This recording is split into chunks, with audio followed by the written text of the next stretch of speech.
Bonjour et bienvenue à cette cinquième retraite, troisième partie, troisième présentation, troisième entretien, je veux dire. Pendant cette retraite, c'est toujours la même icône qui me suit. C'est Jean qui a l'oreille sur le cœur de Jésus.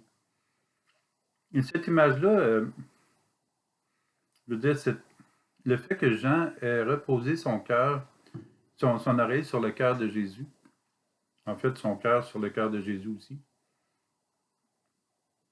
euh, ça m'amène à cette idée où Dieu est amour et seulement amour. Et c'est d'en arriver à Jean qui place son oreille sur le cœur de Jésus. Cette retraite, si on pouvait vraiment la saisir, ce serait simplement ça. Si on a l'oreille collée sur le cœur de Jésus, tout le reste n'est plus là. Bien sûr, il y a les humains. Bien sûr, il y a plein de choses qui se passent autour de nous. Mais ce que je veux dire, c'est qu'il n'y a plus que l'amour de Dieu qui passe à travers nous. Et ça, c'est vraiment intéressant à méditer comme icône. Alors, on voit Jean qui est en rouge ici. Il y a la tête un petit peu, comment je fais ça? La tête là. Et sur le cœur de Jésus. Et Jésus, on voit sa tête ici. J'imagine que vous avez déjà vu cette icône-là quelque part. Je sais que ça paraît pas trop là, parce que j'ai pas vraiment un éclairage de studio, mais un éclairage de bureau. Alors, hier matin, ça a été vraiment un gros coup. Et je l'avoue, c'est quelque chose auquel on n'est pas habitué de réfléchir ou de même penser. Que qu'on peut mettre autant de mal sur Dieu, autant de mauvaises intentions sur Dieu, juste à dire Dieu permet le mal. Et dans Ben Sirac le Sage, bon, je peux aller chercher la référence, là, mais Ben Sirac le Sage, je vais vous chercher ça tout de suite. Euh,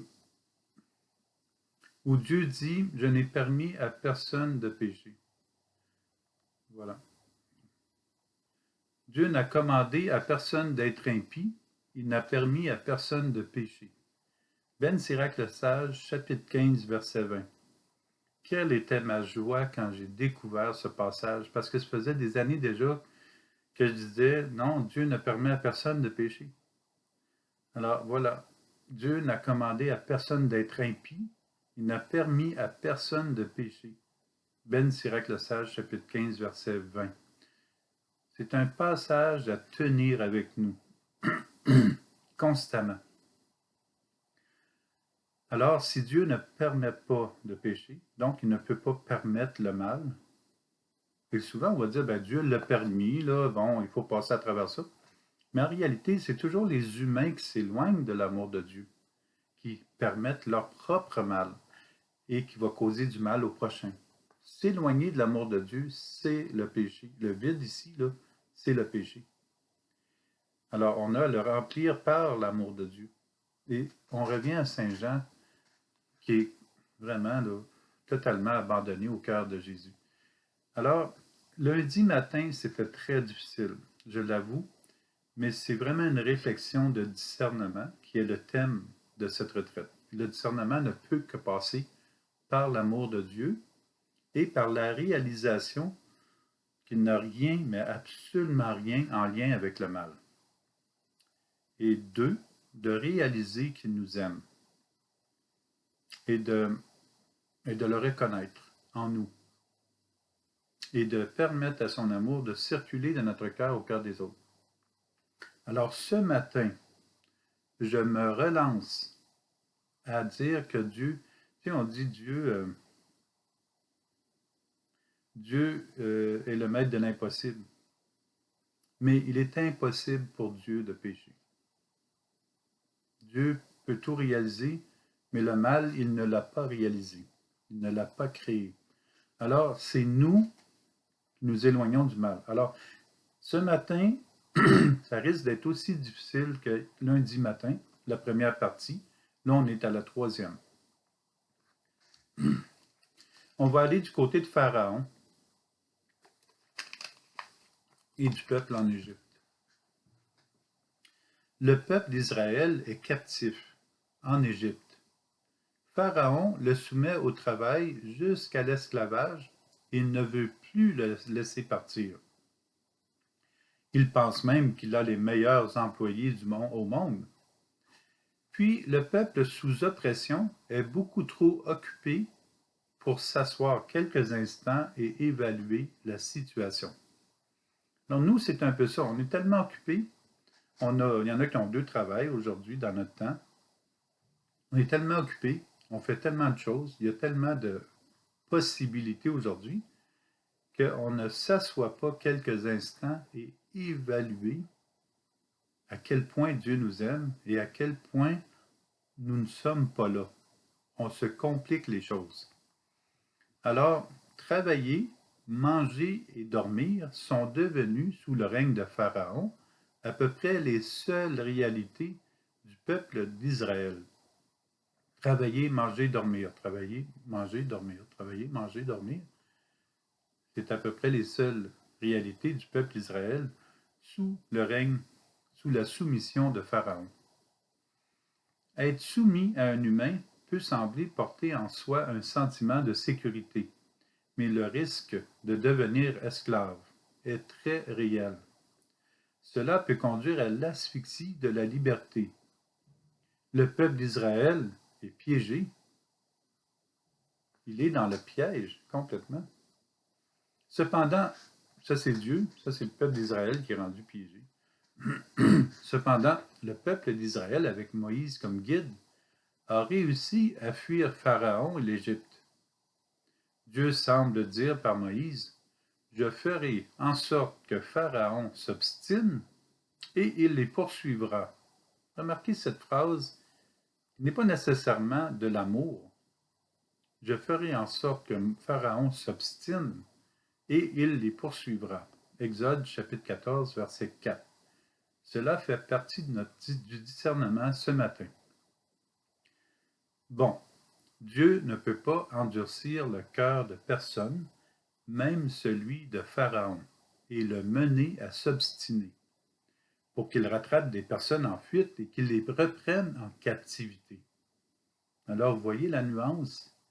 Dieu ne peut pas endurcir le cœur, même celui de Pharaon, et le mener à s'obstiner pour rattraper des personnes en captivité et les amener en captivité. Ce n'est pas réaliste de dépeindre Dieu comme ça, de cette façon. Ce passage est un exemple de personnes qui ne connaissent pas Dieu en ce temps-là. Dieu n'est pas complice pour que Pharaon s'obstine, pour endurcir le cœur de Pharaon. C'est Pharaon qui s'obstine et qui endurcit son propre cœur. Il n'est pas avec Dieu. Pardon. C'est l'être humain qui s'endurcit le cœur et il devient inhumain par des gestes et des paroles contre l'humanité, qui commencent par des pensées contre l'humanité. Nous avons tellement besoin de discernement et de la sagesse de Dieu. Dieu ne peut être qu'amour. Rappelons-nous que dans l'amour de Dieu, ils sont incluses les manifestations suivantes. La paix, la joie, la prière, la sagesse, la vie, la liberté. Le reste, surtout les propos négatifs sur Dieu, ne sont rien d'autre qu'une manière inversée et incorrecte de percevoir Dieu. Tout ce qui est négatif ne peut pas être plaqué sur Dieu. Dieu a le cœur rempli d'amour et il ne peut pas encourager les personnes à s'endurcir le cœur, à s'obstiner. Nous-mêmes, nous ne l'encourageons pas puisque la personne deviendrait dangereuse pour elle-même et pour son peuple. Or, Dieu, nous l'apprécions en situant tous les écrits de la Bible sous la loupe de son amour infini et lumineux. Nous avons besoin de la lumière de l'amour pour lire les passages de la Bible. Dieu sauve son peuple, mais il n'est pas le mal pardon, Dieu sauve son peuple, mais il n'est pas l'ami du mal causé par Pharaon. Dieu n'est pas ami du mal causé par Pharaon. Dieu aime Pharaon, mais il ne l'encourage pas à faire du mal. C'est impossible. Alors c'est ça le discernement qui est difficile à faire, et je vous invite de le méditer profondément, de revenir et toujours vous poser la question, dans ce qui est écrit là, est-ce que Dieu est amour? S'il obstine Pharaon, il amène Pharaon à s'obstiner, c'est impossible. Continuons avec un autre passage. Moïse dit, « Si le Seigneur nous est favorable, il nous fera entrer dans ce pays et il nous le donnera. C'est un pays ruisselant de lait et de miel. Mais ne vous révoltez pas contre le Seigneur. » Nombre, chapitre 14, versets 8 à 9. Ça là, c'est vraiment dans les meilleures paroles qu'on peut trouver. Moïse a un sens aiguisé ici en disant au peuple de ne pas se révolter contre Dieu. Quand on se révolte contre Dieu, on s'éloigne. On ne connaît pas Dieu, puisqu'il est amour. Dieu leur offre d'entrer dans un pays où coule le lait et le miel, mais ce pays fait peur à mourir et le peuple ne veut pas y aller. La peur paralyse le peuple et il ne souhaite pas entrer dans ce pays. Lisons ce qui est écrit. Pourquoi le Seigneur nous conduit-il vers ce pays? Pour que nous tombions par l'épée? Nos femmes et nos enfants deviendraient un butin? Ne vaudrait-il pas mieux pour nous de retourner en Égypte? Nombre chapitre 14, verset 3. Remarquez que là, le peuple a déjà traversé la mer Rouge et il se retrouve au désert. Et non, pardon, il n'est pas encore au désert. Il n'a pas traversé la mer Rouge encore. Mais ils craignent de se faire tuer par l'épée. Et ils veulent rester en Égypte. Il n'en faut pas davantage pour figer le peuple sur place. Ce peuple se souvient de l'Égypte. Il s'y croyait bien traité sous le règne de Pharaon. Alors, Moïse pense que Dieu n'est pas content. Moïse place son intention sur Dieu. Remarquez bien. Combien de temps encore ce peuple me méprisera-t-il, semble dire Dieu. Combien de temps refuseront-ils de me croire, de croire tous les signes que j'ai accomplis au milieu d'eux? Dieu a raison en disant cela. Le peuple a peu confiance en lui. Bon, jusque-là, Dieu semble modéré dans ses propos, mais la suite paraît brutale. Remarquez bien. Il dit, « C'est ainsi que je traiterai cette communauté mauvaise ameutée contre moi. Dans ce désert, ils périront tous, là ils mourront. » OK. Nombre, chapitre 14, verset 35. Ouais. C'est ainsi que je traiterai cette communauté mauvaise ameutée contre moi. Dans ce désert, ils périront tous, là ils mourront. Il y a quelque chose de viré à l'envers dans ça. Nous connaissons réellement Dieu. Nous savons qu'il est amour. Alors, comment peut-il sembler vouloir détruire son peuple? Et s'il détruit son peuple, comme c'est écrit, qu'ils périront tous, il n'aura plus de peuple à guider. Cette timbale résonne fausse. Moïse a une manière de comprendre Dieu dans ce passage que nous espérons, nous n'avons plus aujourd'hui. Il suppose une colère de Dieu et la mort immédiate du peuple. Mais Dieu n'est pas là pour tuer, il ne peut pas tuer, il n'a pas d'arme qui tue sur lui ni dans ses mains. Le problème, c'est que Moïse confond sa pensée personnelle avec le message qu'il reçoit de Dieu, ou l'écrivain. Cela se résume par Dieu le dit, Moïse le transmet à sa manière. Dieu le dit à 100%, mais Moïse, dans toute sa confusion ou ses défis, ou les difficultés, ou les épreuves, Moïse prend le message de Dieu et le transmet à sa manière à lui, au lieu de laisser passer le message de Dieu jusqu'au peuple. C'est très important. Moïse le transmet selon ses coutumes, selon son époque, selon ce qu'il a appris dans son peuple, dans sa famille, dans la foi. Alors Moïse entremêle sa pensée avec les paroles de Dieu en les relayant comme s'ils étaient de la bouche de Dieu. Ça, c'est vraiment clé pour le discernement. Soyons prudents avec les messages que nous lisons à bien détecter si c'est de la bouche de Dieu. Moïse contrôle les paroles de Dieu d'une certaine manière. Il ne réussit pas à bien retransmettre le message qu'il a reçu. Alors, si ce n'est pas de l'amour, il faut regardons-le comme si la personne elle-même n'a pas bien retransmis le message. Bon, en ce moment, ça paraît un peu rude, ce que je dis là, mais avec le temps, vous allez voir, il va y avoir d'autres exemples qui vont devenir de plus en plus simples. Mais avec le temps, on va garder ça là pour, pour la question du discernement. Tant que c'est l'amour de Dieu, ça va. Mais souvent, la personne ne l'entend pas bien. On est tous pécheurs, pécheresses. Alors, souvent, on n'entend pas bien et on le retransmet à notre manière, à notre façon, et selon notre coutume ou les influences que nous avons. Et le message ne passe plus comme il devait initialement à partir du Seigneur. Pour ça, j'aime tellement cette image où Jean est collé au cœur de Jésus. En réalité, le problème du peuple, c'est le peuple lui-même qui a peur et qui ne veut pas marcher et qui ne marche pas dans le désert va mourir. Alors, on doit avancer quand on est dans le désert.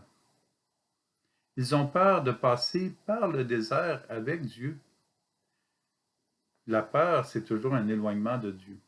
La peur n'est jamais de Dieu. Pour bien comprendre, ce n'est pas Dieu qui fera mourir son peuple, mais le peuple qui se contraint à mourir, à ne pas avancer. Alors Dieu ne fait pas mourir son peuple, le peuple va se faire mourir. Revenons à la phrase. Euh, euh,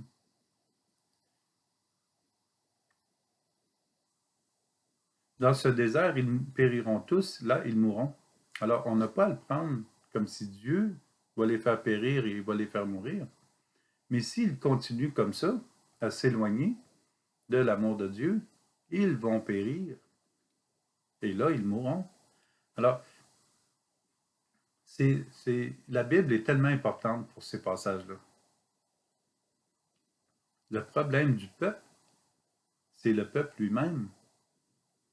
Et la personne qui ne marche pas dans le désert va mourir.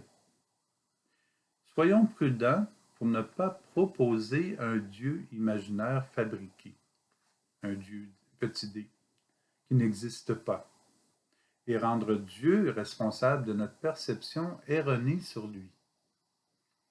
Détachons-nous de ce que nous pensons faussement être Dieu.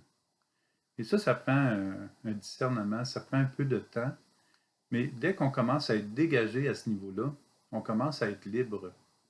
Et on ressent une paix, on ressent vraiment la présence de Dieu de plus en plus, parce que nous nous dégageons de toutes ces fausses idées que nous avons sur Dieu.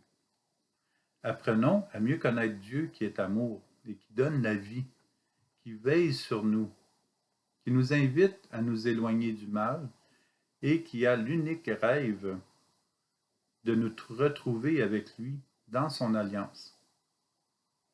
Dieu est toujours avec nous, même si nous en décidons autrement. Dieu demeure Dieu et il reste présent avec nous à 100%. On ne peut pas nous en détacher, il va toujours être là. C'est-à-dire nous en détacher, on ne peut pas l'éliminer. On s'en détache, on s'en éloigne, mais de fait, on devrait être détaché pour être libre avec lui. Nous pouvons nous fermer les yeux, les oreilles, mais Dieu est tout au fond de notre cœur. Il ne cesse de nous interpeller. Bah, son amour est là. Alors, ça nous travaille. Et il veut nous rappeler, nous supplier à entrer dans son alliance. La conversion n'est pas simple, mais elle est réaliste, puisqu'elle nous invite à être tournés vers Dieu et de nous laisser aimer de lui. Embrassons Dieu, comme Jean le fait sur l'icône. Dieu a sorti le peuple d'Israël de l'esclavage, puis le peuple gémit et se torture la pensée au point d'oublier étrangement qu'il était esclave. Il veut retourner en Égypte. Pourtant, le Seigneur le guide vers sa liberté. Mais le peuple est confus entre deux réalités qui s'opposent, le désert avec Dieu ou l'Égypte. Le peuple se souvient de tout ce qui était gratuit en Égypte sous le règne de Pharaon. Ou était-ce gratuit? Nous nous rappelons encore le poisson que nous mangions pour rien en Égypte, et les concombres, les melons, les poireaux, les oignons et l'ail. Nombre chapitre 11, verset 5. Les gens du peuple d'Israël se rappellent l'Égypte. Ils ne mangeaient pas pour rien pourtant. Ils oublient que Pharaon profitait d'eux, qu'il les avait soumis à son idéologie, à sa soif d'égoïsme et à sa faim d'orgueil. Il profitait du peuple de plus en plus. Tous dans le peuple sont devenus des travailleurs esclaves, mais ils étaient nourris. Ah, le poisson et l'ail, ou plutôt dans le sens de la captivité. Ah, le poison dans l'air. Le poison dans l'air. Était-ce vraiment gratuit? Le peuple travaillait sans jamais avoir faim et sans jamais voir la fin de la servitude qu'il endurait chaque jour. Il travaillait, mangeait et dormait, mais il n'était pas libre. Qu'est-ce que nous sacrifions de notre existence et qui est contraire à la vraie liberté en Dieu?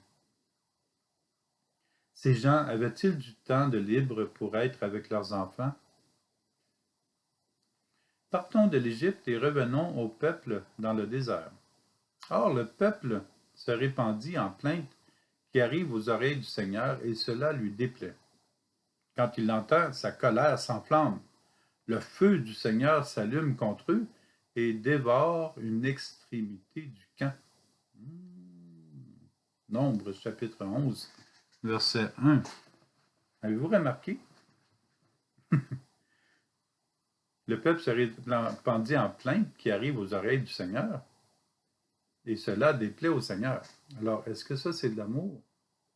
Quand il entend, sa colère s'enflamme. Est-ce qu'il y a de l'amour dans ça? Le feu du Seigneur s'allume contre eux et dévore une extrémité du camp. Est-ce que Dieu peut détruire ses enfants? En conséquence, selon ce texte, le peuple pense que Dieu a mis le feu aux tentes. Nous imaginons sans effort la scène de destruction. Comme c'est simple, comme c'est facile de nous détourner et de garnir Dieu comme une lancée de sable, du malheur qui nous secoue. Le peuple se plaint tellement qu'il est maintenant dans la crainte que Dieu se tourne contre eux, et pour se venger, que Dieu allume un feu. Voyez un peu la nuance de ce qui est viré à l'envers. Lorsque nous nous plaignons, repensons à cette histoire. Pourquoi nous plaignons-nous? Où avons-nous placé Dieu dans notre vie? Voulons-nous la liberté ou acceptons-nous de continuer dans l'esclavage, quel que soit l'esclavage?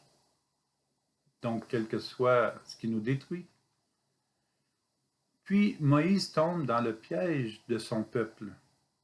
Il est premièrement dépassé par le peuple qui récrimine, qui chiale, qui se plaint constamment. Il se tourne lui aussi vers Dieu et lui dit « Pourquoi traiter si mal ton serviteur? Pourquoi n'ai-je pas trouvé grâce à tes yeux que tu m'aies imposé le fardeau de tout ce peuple? »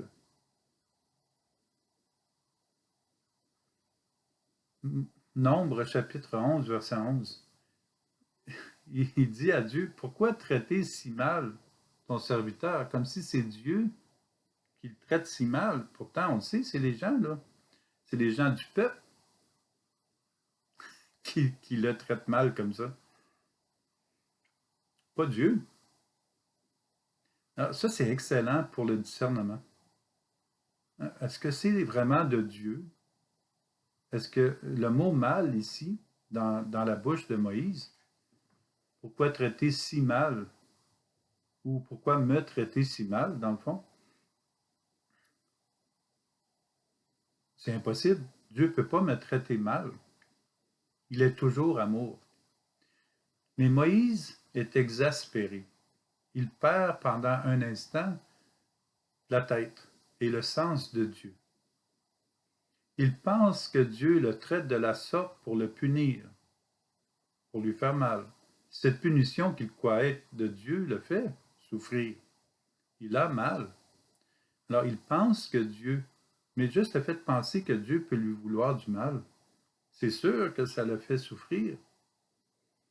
On n'est pas obligé de rester là-dedans. Lorsque nous détournons notre regard de Dieu, soyons assurés que nous perdons le sens de la réalité. Moïse croit qu'il vient de perdre sa relation avec Dieu et que Dieu le laisse tomber. Est-ce que Moïse serait dans un état de panique? Il est ébranlé dans sa foi. Il croit avoir perdu la grâce de Dieu.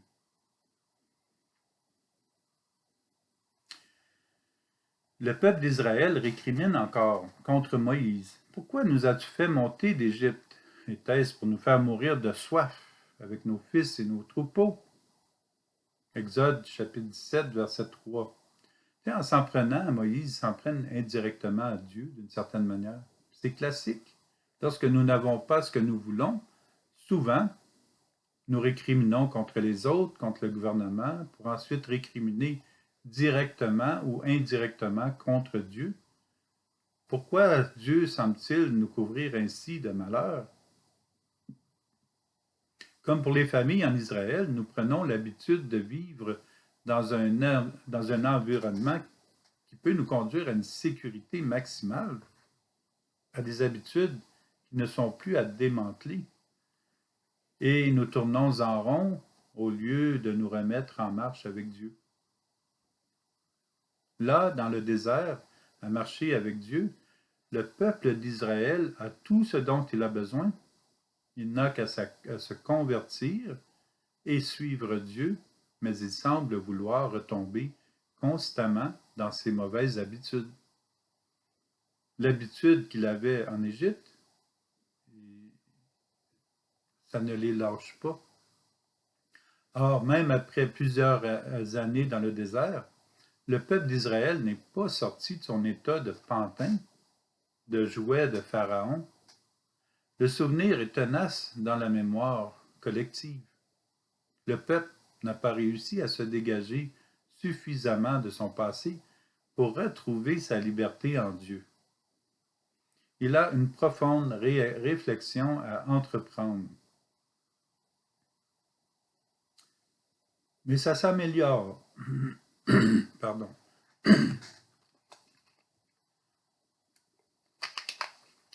Ça s'améliore. Après un cheminement interne, agile, de manière surprenante, Moïse devient libre et assez lucide pour demander de l'aide à Dieu. Ça, c'est très beau comme texte. Est-ce moi qui ai conçu tout ce peuple? Est-ce moi qui l'ai enfanté pour que tu me dises, Dieu, comme on porte un nourrisson, porte ce peuple dans tes bras jusqu'au pays que j'ai juré de donner à tes pères? Où puis-je trouver de la viande pour en donner à tout ce peuple quand ils viennent pleurer près de moi en disant, donne-nous de la viande à manger? Je ne puis à moi seul porter tout ce peuple. C'est trop lourd pour moi. Nombre chapitre 11, versets 12 à 14.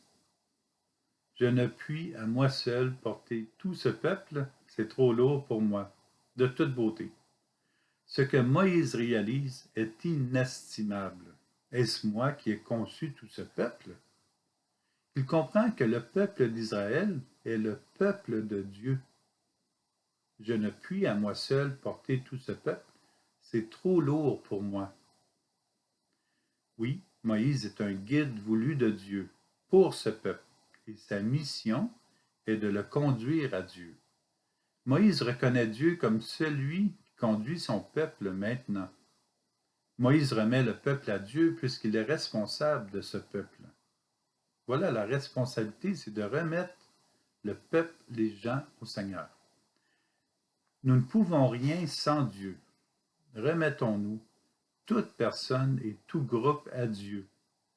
Malgré le poids du moment, Moïse se raccroche à sa relation avec Dieu. Il a toujours œuvré avec Dieu.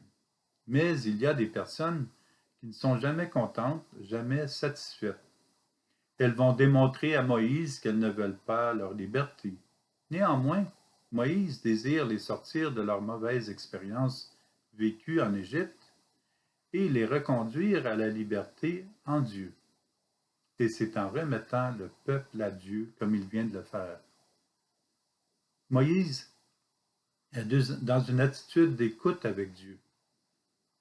Alors le Seigneur lui dit, au peuple tu diras, sanctifiez-vous pour demain, et vous mangerez de la viande, car les oreilles du Seigneur ont entendu vos pleurs quand vous disiez, qui nous donnera de la viande à manger, comme nous étions bien en Égypte. Eh bien, le Seigneur vous donnera de la viande, et vous en mangerez. Nombre chapitre 11, verset 18. Dieu est toujours à l'écoute. Dès que Moïse est dégagé de la plainte du peuple, il obtient sa réponse. Alors c'est Moïse qui était piégé dans tout ce désordre que le peuple causait autour de lui. Que le peuple ait raison ou non. Mais Moïse était ébranlé. Alors, Moïse, dès qu'il est dégagé de la plainte du peuple, il obtient réponse du Seigneur parce que le Seigneur, lui, était toujours là, toujours présent. Que les responsables d'un peuple, d'une nation, d'un pays, d'Église, demeurent en Dieu comme Moïse, qu'ils continuent malgré tout, et même dans ce qui semble impossible, à revenir à Dieu. Moïse se fie à Dieu. Fions-nous à Jésus. Recevons ce dont nous avons besoin et pour le besoin des autres. Il n'est jamais nécessaire de nous plaindre, puisque Dieu est là et il nous entend très bien. Améliorons cette confiance, ça fait partie du discernement. De se plaindre souvent est souvent la réaction qui devance une réflexion sérieuse. Mais pour le discernement, prenons conscience le plus tôt possible que Dieu est à l'écoute et qu'il nous aide. Et soyons attentifs à ce qu'il nous envoie, à ce que Dieu nous envoie, comme nourriture, comme linge, comme gîte, comme guérison. Soyons attentifs à la présence de Dieu en nous et dans les autres, puisque son amour circule en nous et dans les autres. Alors, de cette manière, les plaintes ou tous les désagréments, on va lui remettre et tout de suite, on a la réponse comme Moïse. Dès qu'il a remis le peuple à Dieu, il a eu sa réponse. Ça a l'air trop simple comme ça, mais c'est la réalité. C'est comme ça que Dieu est. Il est toujours avec nous. Mais c'est comme ça que nous sommes. Souvent, on s'éloigne, on se plaint. Dieu, il ne nous aide pas, là. Mais de fait, il est en train de nous aider, mais on ne le voit pas. Alors, reconnaissons que Dieu est toujours présent et que le discernement, c'est de toujours ramener les choses à l'amour de Dieu. Si ce n'est pas l'amour, mais là, il y a un petit problème, comme il est arrivé à Moïse. Alors, je vous laisse méditer là-dessus, puis cet après-midi, nous verrons la suite. Bon, ça a été un peu moins dur que lundi matin, mais quand même, c'est différent. On n'est pas habitué à se poser la question, est-ce que Dieu est vraiment amour dans ce qui est dit? Alors, continuons. et permettons à l'amour de Dieu de circuler de notre cœur au cœur des autres. Au revoir.